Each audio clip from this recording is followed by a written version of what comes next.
Here we are once again on a Saturday morning or afternoon, depending on where you are and if you're tuning in live. And we're going to be changing it up a little bit from what we thought we were going to be doing today. That's all I'm going to say at the moment, but you're going to be involved a lot more if you'd like to be. So put on the brakes, grab a cup of coffee, and join the conversation because it's time for Coffee Breaks with Steve.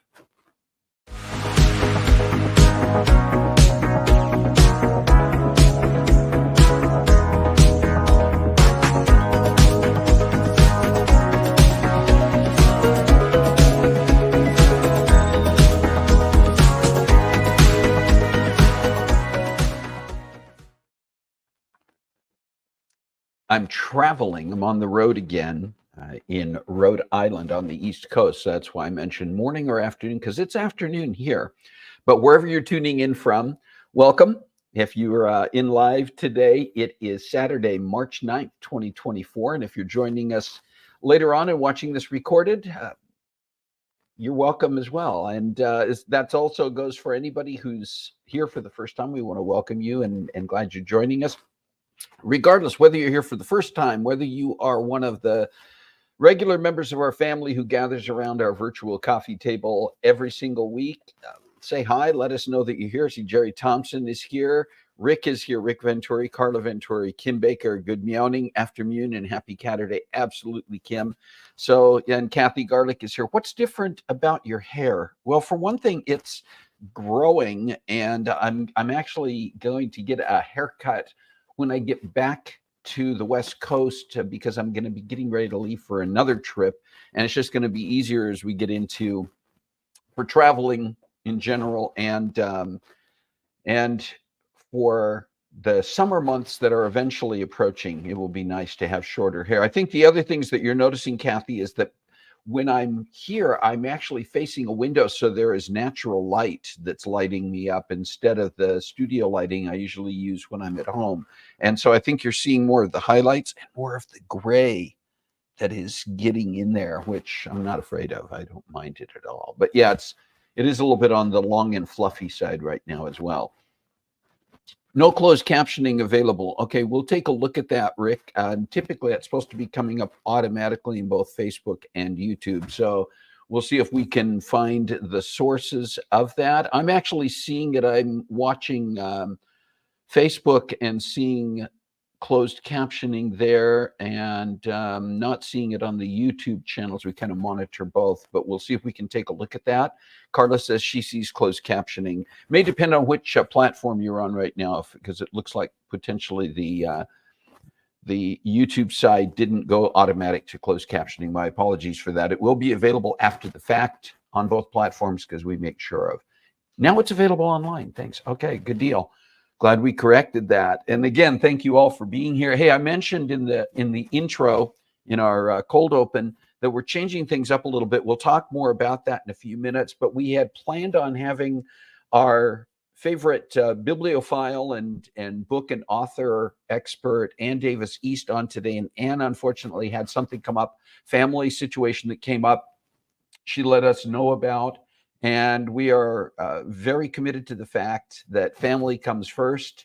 More than happy to allow any of our guests, or any of you for that matter, to take a sidestep away from being with us on coffee breaks when there's a family situation. So our best wishes to Anne and her family. We will have her on soon. We're still going to be talking about books today, and I'll get to that in a few minutes. And in the meantime, want to talk a little bit about our sweet and savory for the week. We had a few things coming up this week that wanted to share with you. And the first one is just a reminder. You may already know this, but the good news is the days are about to get a little bit longer. The bad news is we're going to lose an hour of sleep tonight in many places. Most places around the United States switch to daylight savings time overnight tonight. Not every place. There are actually a handful of places that don't. Kim Baker, what about where you are? I know Indiana is one of those states that has a little bit of a variance in terms of their time zones and their relationship to daylight savings time. So I'm not sure if that affects literally everybody, but it affects most of us overnight tonight. Also, I thought this was an interesting story. Britain's oldest soccer senior is still the ninja of goals at 90. Britain's oldest striker is still banging in the goals for his local soccer team 3 times a week at the grand old age of 90. Mike Fisher is his name, nicknamed Ninja by his teammates, and he averages 3 goals a game following an amateur footballing career that began 75 years ago, 1949. The former RAF veteran turns out every Tuesday, Wednesday, and Thursday for 2 local walking soccer teams after he started playing for them at the age of 82. The goal machine even celebrated his 90th birthday with teammates late last month by bagging 5 goals in a game against opponents 40 years younger than he is. They all call me Ninja, Mike admits, because they say I'm gone in the blink of an eye, just like that. One minute you think you've collared me, and the next minute I'm gone and the ball is in the back of the net. I still love football, and I'll keep going for as long as I can, or at least while I'm still scoring on a regular basis. By the way, he scores an average of 3 a game, but he has scored as many as 10 goals in a game. That feeling of scoring goals never gets old, even if I am, he said, speaking like a true striker. After serving in Libya, Egypt, and Iraq in 1954 as an RAF motor mechanic, Mike married his wife Doris and moved to Blackpool, where they had 2 children. Doris passed away in 2020. The football game, Mike says, gives me a reason to still get up and out and stay fit and active. I don't want to be sitting in a chair all day long. And he obviously is setting an example for all of us by not sitting in that chair. What a great story. And well wishes to Mike Fisher, the Ninja, and all of his teammates still playing. I like this one. I'm originally from Portland. And if you are still in the Portland area, you've been there in recent years, you know that the homelessness issue in that region, as in many areas, has become a major problem. And I wanted to share this because it shows one county in the Portland metro area that is seeing some help, seeing some difference, some positive difference. Clackamas County in Oregon has reduced the rate of homelessness by 65% from 2019 to 2023, a number that officials say reflects a more comprehensive strategy. According to Clackamas County's quarterly report on the supportive housing services, SHS outcomes, the county has rehoused 314 people in 6 months. 429 people and 223 homeless households were placed in permanent supportive housing, exceeding the stated goal of the county for that period by 20. Just over the last couple of months, we have placed 30 households in the rapid rehousing program through the supportive housing services, said Melissa Earlbaum, executive director, that's Earlbaum, executive director of Clackamas Women's Services. We're doing amazing work in partnership with the county. According to KATU News in Portland, officials also said in the report that SHS prevented 1,369 people and 591 households from being evicted, which they added is one of the chief strategies for reducing the number of homeless on the streets, providing assistance to people on the precipice of homelessness. We work hard to reduce and prevent homelessness early on before it even happens with rental assistance, and we make sure that we have the resources and the assets up and running to give people housing when they need it, said Ben West, Clackamas County Commissioner. The permanent supportive housing is another component of the approach detailed in the report and offers the combination of a permanent personal space with the social services necessary to help those who have experienced homelessness to stabilize things. So well done to Clackamas County and the independent nonprofit organizations and others in that area. And maybe there are others around not only the state of Oregon, but probably in just about every metropolitan area in the country who can learn a little bit from Clackamas County, and hopefully we will, and we'll get better at doing all that we can to prevent those people who are subject to becoming homeless from reaching that point and helping those who may already be in that situation. All right, and listen, we had some birthdays this week as well, and want to recognize those. I had celebrating a birthday tomorrow, March 10th. Happy birthday to Chrissy. Rie Durnell. Rie Durnell is my cousin's daughter.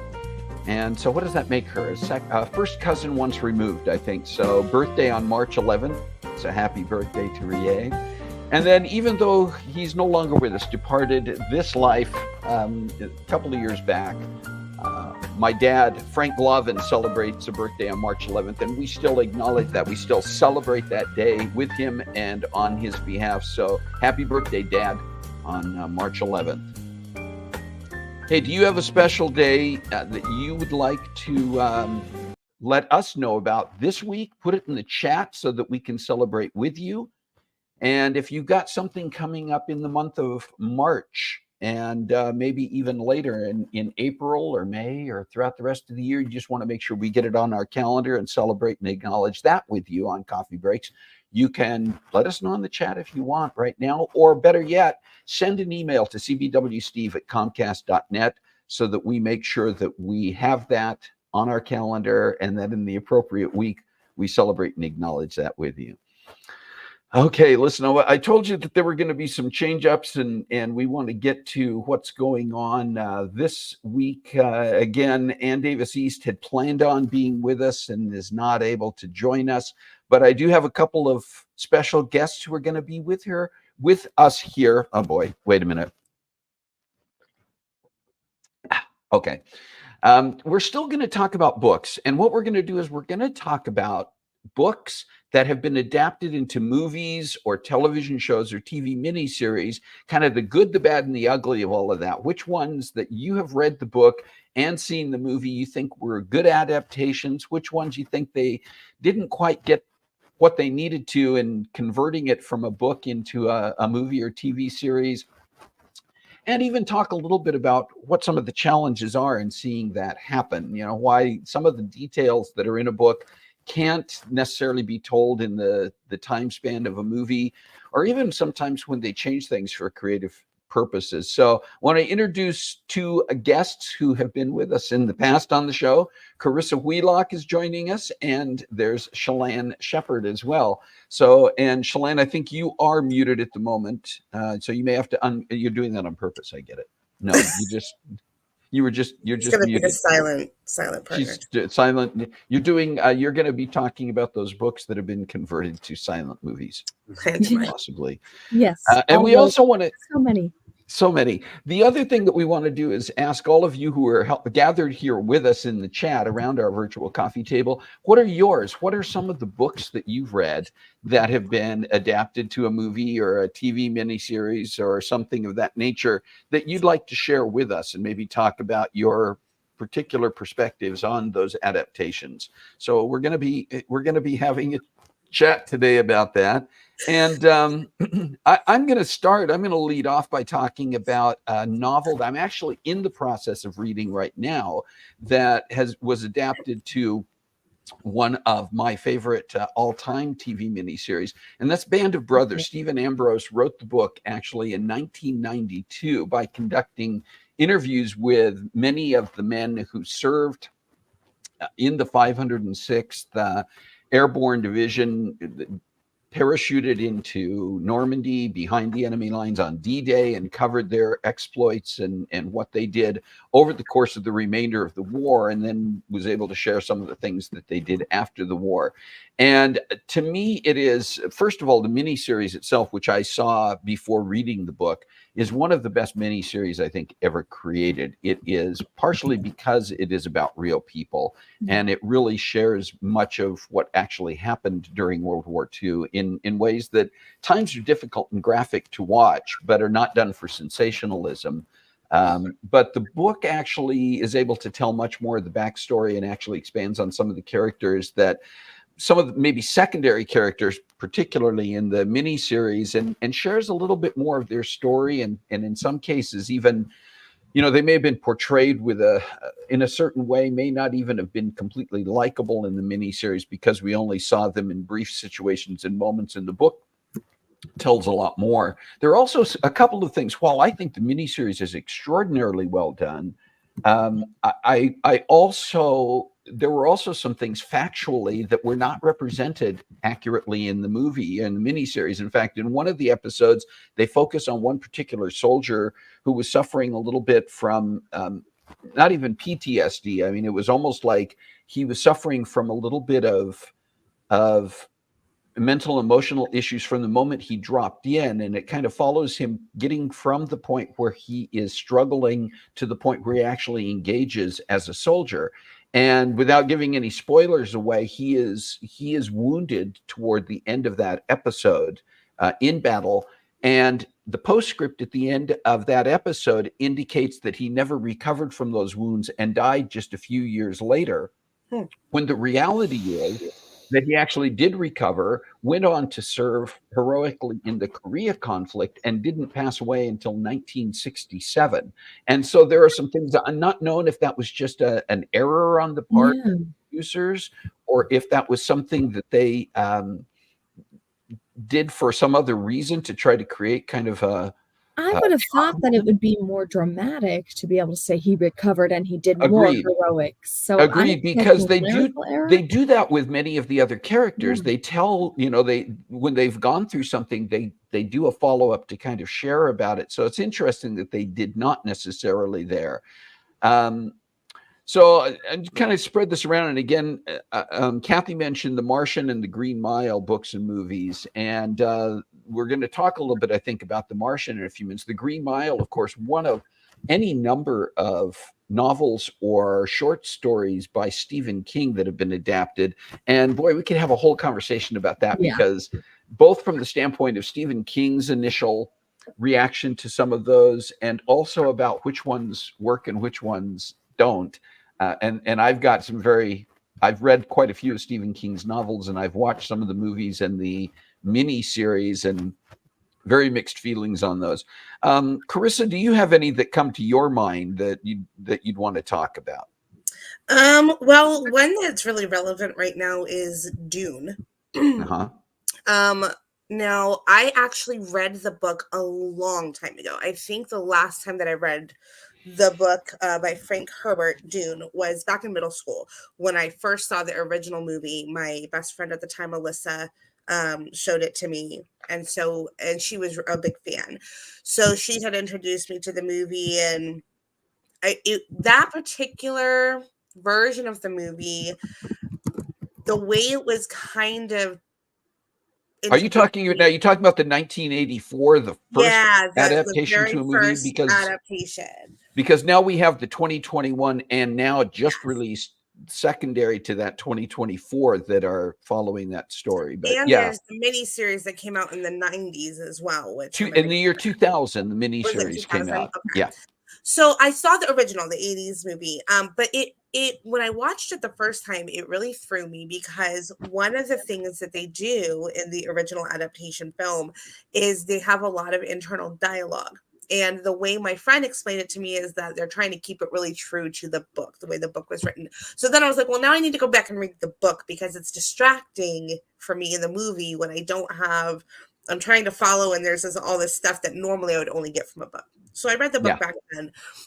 And so then when the miniseries came out, which I believe was a 6-episode miniseries in 2000, I was like, yeah, I got to watch that, because this is a totally updated version. It's been, 15 some odd years since the original movie came out, and technology for filmmaking has come a long way. I was a huge fan of the miniseries. So then at that point, I went back and I watched the original movie again. And I have seen the new adaptation of Dune, and I just this last week went and saw the second part of that. There is a third part scheduled to come. That's great. And I actually, I feel that all three versions actually do a fairly good job of trying to put as much information from the book as they can into the movie. I think the 1980s original movie probably struggled the most because they kept it to a regular length film. They didn't do multiple parts. Miniseries do have an advantage if they're done well. Yeah. And now it's much trilogies. More common. Yeah, it's much more common now, to say, okay, well, this is based on a book. We're going to split this movie series up into. It's more common now. Back in the 1980s, you didn't have so many movies that were split into parts. So I think that them choosing to try to put a lot of that internal dialogue in was their way of trying to fit that in.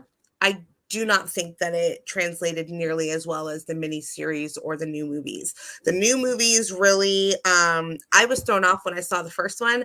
I didn't realize that they had planned to split it up. And I did not know it was going to be in 3 parts. So at the end of the second one, I'm still going, okay, where's the rest of it? But they're all 3 of them are very different too. That's the other thing I liked about Dune, is that whether you watch the original film, you go and watch the miniseries, or you watch the new series, there's very different feelings for each one of them, and they're all still staying fairly true to what's in the book. So I don't know if anybody else, either of you guys, have seen any of those versions, or if anybody in the chat room has. I remember watching parts of it with you and being like, what is this universe? And trying to catch up now. Even I'm not going to say what I saw as a clickbait thing, because it gives away part of the ending, but talking about sandworms and like all this, and trying to understand sometimes reading the book first helps. There are pros and cons sometimes. There have been certain situations where I was glad I read a book first, because then when I watched the movie, the blanks got filled in, the backstory and some of the things that pop up in the book get filled in. Yeah. And there have been other times that, having read the book first and then seeing the movie, there are times you have to separate the two. And I think we're going to talk about some of those, that because of the creative differences that were employed, they can both be good, but you have to look at them from completely different perspectives. 99.9% of the time, I will watch the movie first because I know that I will get mad if I've read the book and there's important stuff left out. So I almost always. Because it's such a visual medium, and they're if they're taking something so, I mean, every single thought, every process, if it's written well, is what if I do this? What if and the people coming to their decisions, very little of which, I'm not going to say none of which, but very little of which looks interesting on a screen. So all the internal dialogue doesn't end up making a lot of difference for a screen adaptation. It's all going to be about the actions, the actual actions taken. So So Shalane, do you have any that you want to start with today that you want to talk about a little bit? Well, Carissa reminded me of my favorite book, which Dad, you and I didn't even talk about, which is Jane Eyre, which has gone through so many adaptations, and all of them have pieces that are right, and all of them have pieces that are very wrong. I really love the recent one with not going to get her name right, Emma Wasikowska, and Wasikowska, and I'm not going to remember his name either, but they're too pretty. That's the thing, is it's a wonderful adaptation, but it's supposed to be about two people who don't really fit in the world, and you're like, these people are going to be just fine. But also, it's, now that I'm older, I'm also like, this entire story has some things that don't translate well in our current everything. It doesn't translate well in our current everything. So trying to make a version of it that's going to appeal to modern audiences is always going to be temperamental at the very least. Do you know, have they done any modern day adaptations that were actually versions of Jane Eyre that weren't billed under that title? Are you aware of any? I'm wondering, because I know that sometimes they'll do that with Clueless is actually Emma and things like that. I don't, and I've thought about that. I don't know of any. I'd be interested if anybody in the, because I don't have Facebook open right now as we're talking. So if anybody in the chat though, if you're aware of that, if you're familiar with any of the Jane Eyre adaptations, there are others of those classic novels, and you and I did talk about Pride and Prejudice. And I love that. The version that was on, what's the director's name, Shalane, who did Joe Wright, and that one, that's the one. Call me. I'd love to work with you. The cinematography in that is so well done. The music in that and the score and everything just really add to it. And there's a lot of people who hate that version. They grew up with the miniseries version. Right. And 1996, 97. There's going to be different tastes. Another classic one, and I know, Carissa, you have read this, I did years ago, is Les Miserables. And it's amazing. I went on IMDb just to see, because many people are familiar with the musical, the stage musical that was then adapted into the movie in 2012. But I looked on IMDb, and simply there, now this includes TV miniseries, made-for-TV movies, cinematic movies in the United States, cinematic movies in a variety of countries, not surprisingly France, but I think also Italy, Germany, Japan, and others. And the earliest version that I could find, I just have posters up here for a few, the 2012 musical, the 1978 version, the 1998 version, excuse me, I said 1978. It was 1998, 2000. There is a 1978 version. There's a 1935 version there with Frederick March and Charles Laughton. And different ones, I think, were acted or cast even better. The earliest one I could find was actually done, I think, in France, and it was a very early feature film that was actually split into 4 parts as a serial, just because again, and it was 1913 that was made as a silent movie. So I mean, there are over 30 adaptations that I found and looked at just on IMDb. But do you have your thoughts about any of the adaptations that you've seen, what worked and what hasn't worked in terms of representing the story. Look, take a copy of Victor Hugo's book and turn it sideways, and you get, even in the best circumstances, about that thick. Yeah. And the amended version, the shortest amended version I read was this thick, and had all the French. And remember, he wrote this in 1862. And he's a long-winded writer. If you've ever read Victor Hugo, there is nothing. It's like a lot of Charles Dickens, or a lot of the writers of that era. As a way to understand you better, Carissa, and to that's something we could bond over, I tried to read Les Mis. And I read it 16 times in middle school. 17 times. I really tried. I just want you to know, I really tried. I appreciate that. You also did try to take me to see the play, but you took me to the wrong one. So I appreciate the effort. It was an effort. Really, so Carissa, from your perspective in watching any of the television miniseries, movies, anything else, I know you've seen some of those. Yeah. Just very quickly, what worked and what didn't? Which one? Do you have any feelings of this one really hit?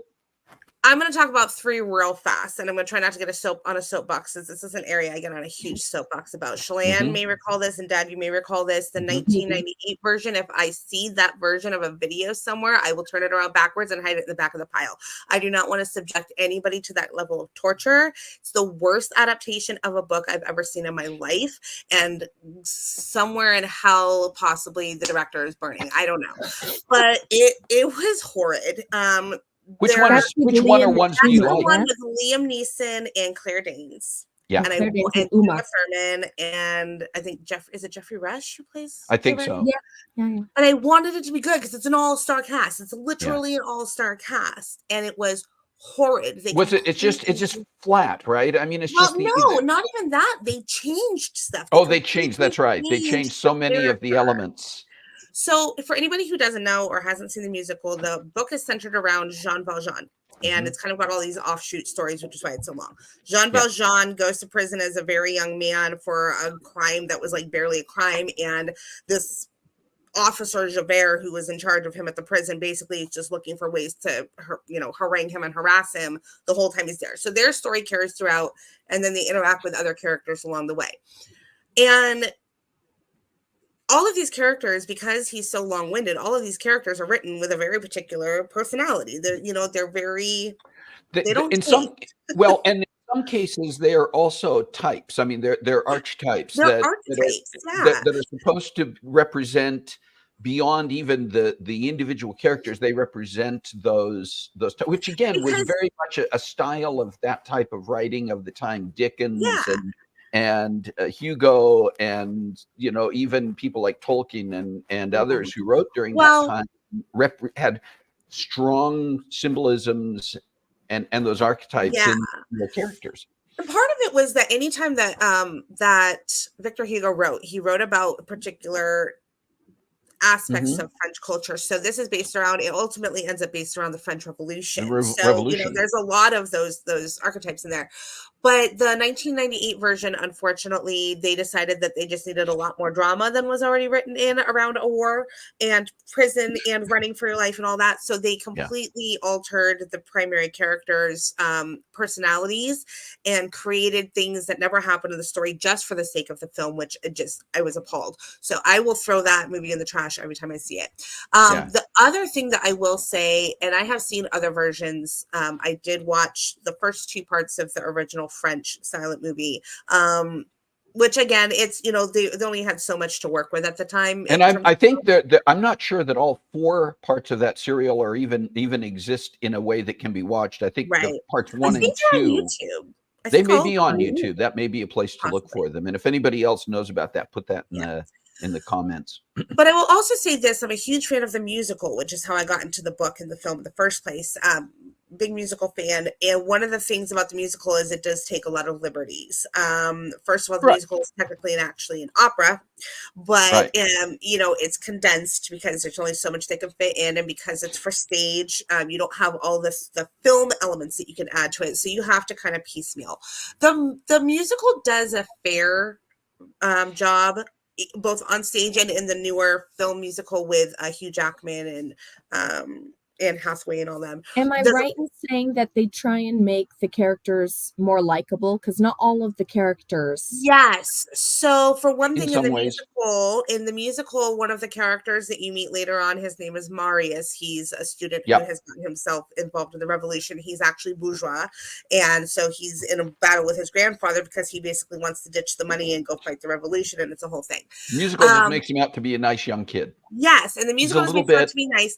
In the book, he's really very selfish. He's basically just being in a rebellion. And there's a little street urchin girl who's obsessed with him. And the way he actually treats her in the book. He treats her like crap in the book. And I won't give too much away. No spoilers. But even all the way through to the end of that part of the story, the plot line, it's horrid. It really is horrid. But in the musical, it's like, oh, we're besties. How I love you so much. You're the best gal pal I ever had. It's just awful. But that actually is probably the most liberty they take with the musical, I think, is the connection there between and I don't think you actually lose anything with that, is my opinion, with the change in his character, is my opinion. You do. Because you don't get the full translation and full transition of his character, because in the book, he transitions from what his initial goals are, and he grows through that because he's a young man, and the war changes him. And so that's again where you can explore things in a novel that thick much more and over the period of time. Hey, for the sake of time, I'm going to jump to some others. I'm going to mention a couple of things very quickly.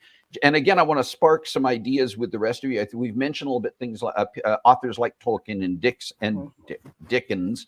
You see how much coffee I need even at 12:30 Eastern time, maybe. But one that I read back in my high school days, I read the novel, and then the movies actually came out during that same era. Was The Godfather by Mario Puzo, which was actually the novel was written in 1960. First? I read the novel first. I read the novel before the movies came out. I read the novel like in 1970. And it's interesting because I think the movies, both movies, are among the best ever made. Yes. They are at the top of my list. When you say, what are your favorite all-time movies? I will say Godfather and Godfather 2. And The Godfather 2 goes into the current storyline that follows Michael later on, goes into much more detail than the novel did. But they mix that. They do a time shift throughout the second movie that also goes back and shows the original Godfather, Don Corleone, Vito Corleone, his childhood and his early days, which is talked about in the novel. And so the novel fills in some things the second movie fills in some things from the novel that the first movie did not. But they are among my favorite movies, and that was among if not the favorite novel that I read as a young man. Carissa, any others that you want to mention real quick? Ender's Game. Shalane, you've read Ender's Game? Yes, Ender's Game is a touchy one as well. The book, phenomenal. It is another one of those books that has several moving storylines that kind of intersect. And the movie, what year did the movie come out? The movie Ender's Game came out in 2013. The book by Orson Scott Card was released in 1985. So there was almost 20 years difference there. I think part of 30 years. I think part of the major issue with the movie Ender's Game is that there was a big hype about it for years. They cast it like 10 years before the movie actually came out. Exactly. And so fans were waiting and waiting. And we had this idea of, okay, if they've already cast this little kid as Ender, he's perfect casting for it, and they're taking this long to make it, then they must be aging him, taking all this time because he ages so much. And they're incorporating that into the production. Yeah, maybe. He starts at 5 in the book, and then they move him up to 14 or 15 in the book. Yeah. But in the book, it's very specific ages that they cover with him. And then they also have a separate storyline that's happening with his brother and sister. Right. That doesn't get touched on at all in the movie. And so did you like the movie? Go ahead, Shalane. I was going to just say that for me, Valentine, and I don't remember the brother's name. Yeah. Their storyline, I get the value of it in the book, but I just want to get back to Ender. The entire time, even in the book. So I do get them taking that part out to focus more on Ender himself in the limited time they have. I liked the movie up until the end.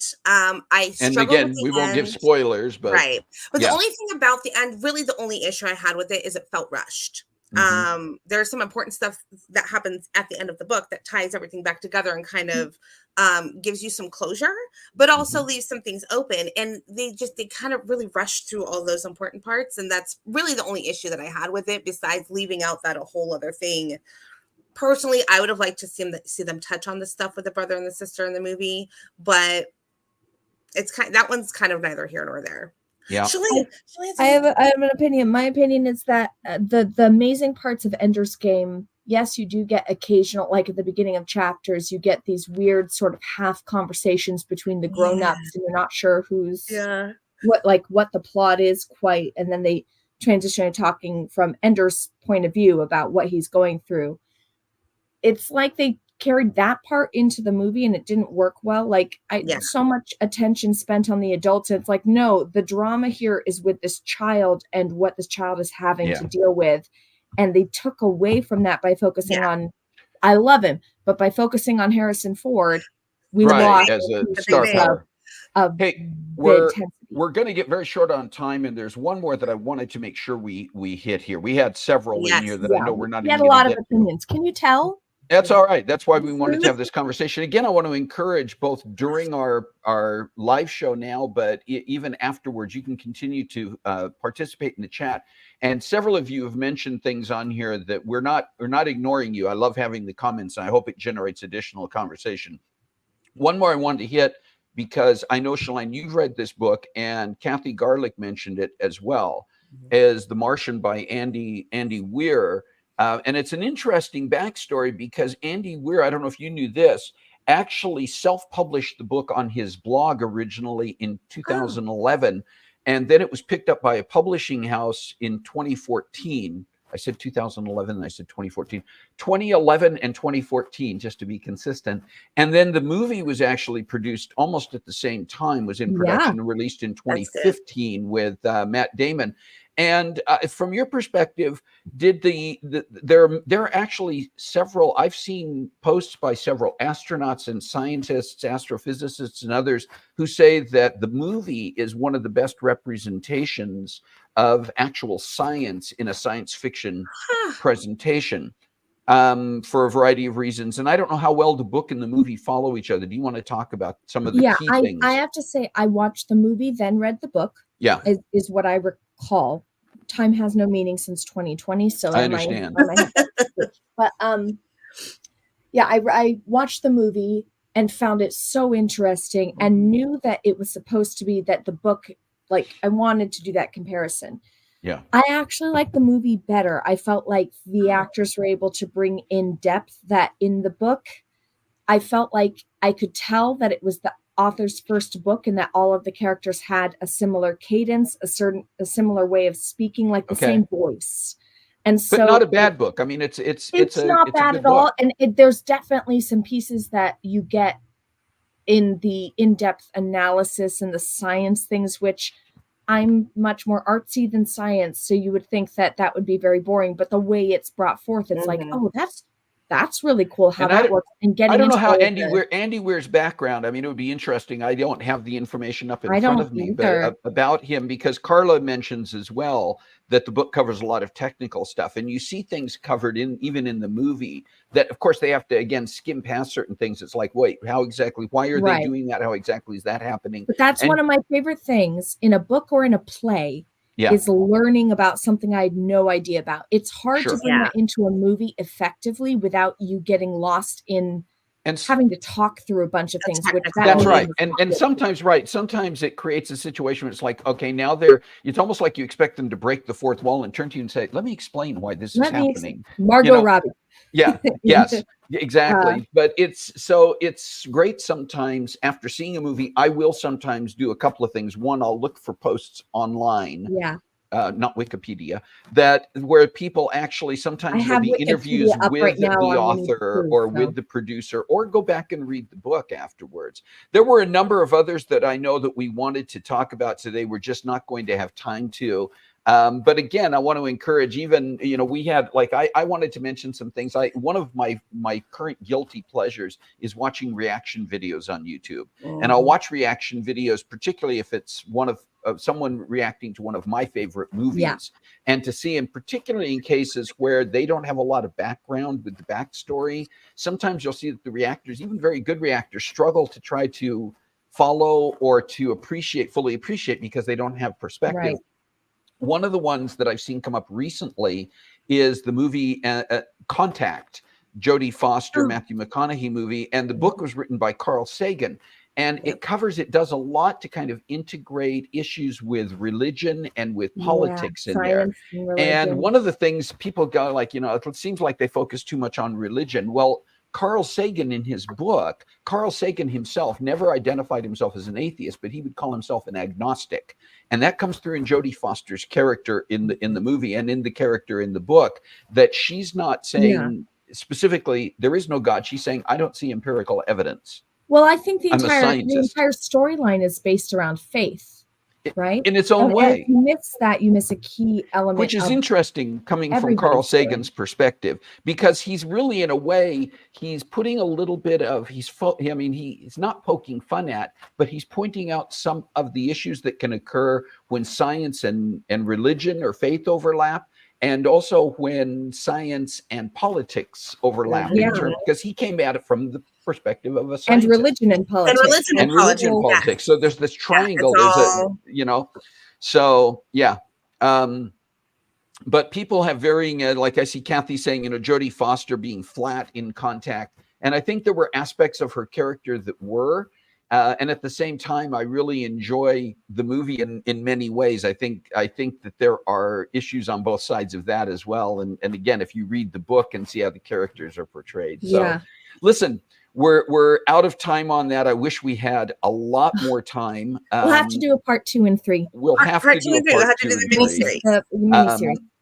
But I want to talk a little bit about what's going to be coming up in the next few weeks on the show here. And I want you both to be here for that as well. First of all, next week, we have a fantastic guest. I've already recorded the conversation with her. Allison Tetrick is a world champion bicycle racer. She's from the United States. She didn't even start riding bikes, let alone racing bikes, till she was in her 20s.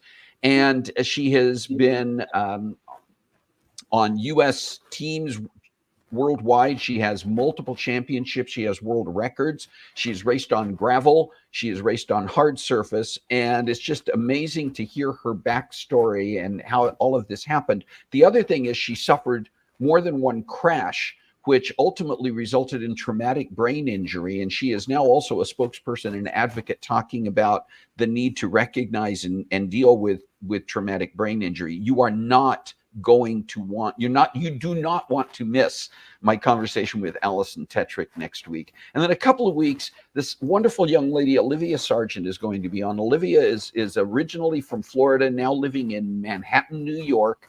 And she is an actor, has done acting, dance, and that type of thing all her life. We have those people on this show occasionally.